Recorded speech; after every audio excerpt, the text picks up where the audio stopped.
Hello YouTubers.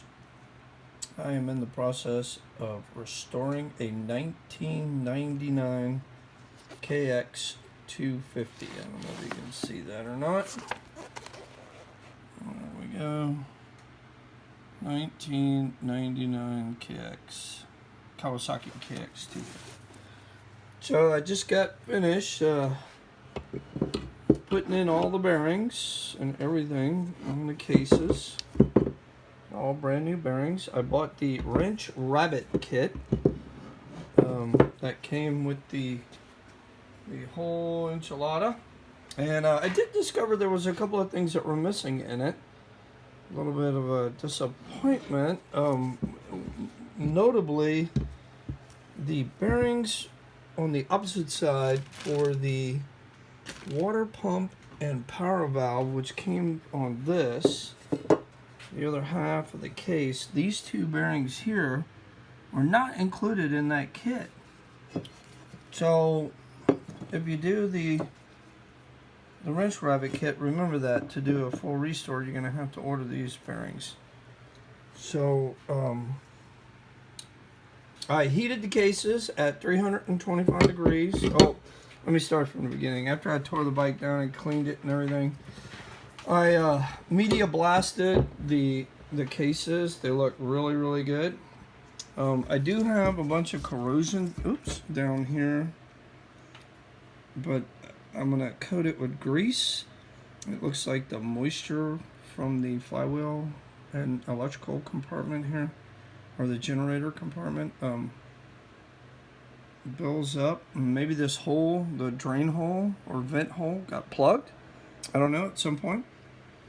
So I have a CR250 also, and I did the same restore and everything on it, and it kind of had the same thing, so it must be something unique going on. But anyway, I blasted everything, did it all.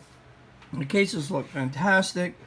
I got the new bearings in. I cooked the cases with no bearings in at 325 for about an hour, and then I froze all the bearings, I don't know, 3 or 4 hours.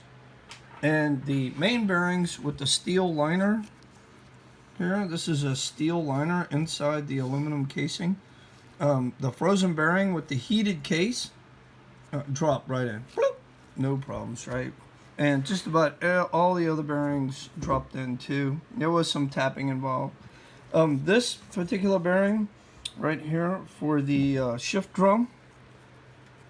The shift drum goes in there. Wow, that I can't get it out. So it feels really good. I covered it during the blasting process and everything. So I'm just gonna leave it. And then there was two more bearings. I don't know if inside that hole is where the clutch shaft goes, and I don't think you can see them, but there's a bearing on top and there's a bearing all the way at the bottom, and my blind bearing puller would not reach it. There's no way. So it's all the way at the bottom down there. You see where it says piston stroke and all that. It's right around the K and the E on stroke, and it's just too far. I can't, yeah, my bearing puller wouldn't reach it. So anyway, I left those two and kind of blocked them off. Being low rotation bearings, I'm not too concerned about them. But all the other bearings are new and good, and I'm getting ready to put the whole transmission and all that in. I have my Kickstarter assembly and all the rider gears and all that, and the power valve and water pump. All brand new, seals and everything. I'm getting ready to get it all together. So more to come. Okay. My next video, hopefully I'll have the engine all together. I would video me putting the transmission in, but I have no one else here to help me with it. So it's kind of a trick. You gotta kind of hold it with one hand, right, and slip it in. And on these Cowies, I don't know if you can see it, but there's a snap ring here that you're going to have to remove to get this particular shaft, I think, yeah, the output shaft, into this case here, into this bearing. So yeah, keep that in mind. Or maybe it's this side. No, I'm sorry. Yeah, it's this hole. And this hole has, as you can see, a needle bearing, not a roller bearing that rides in here. So that did come part of the wrench rabbit kit.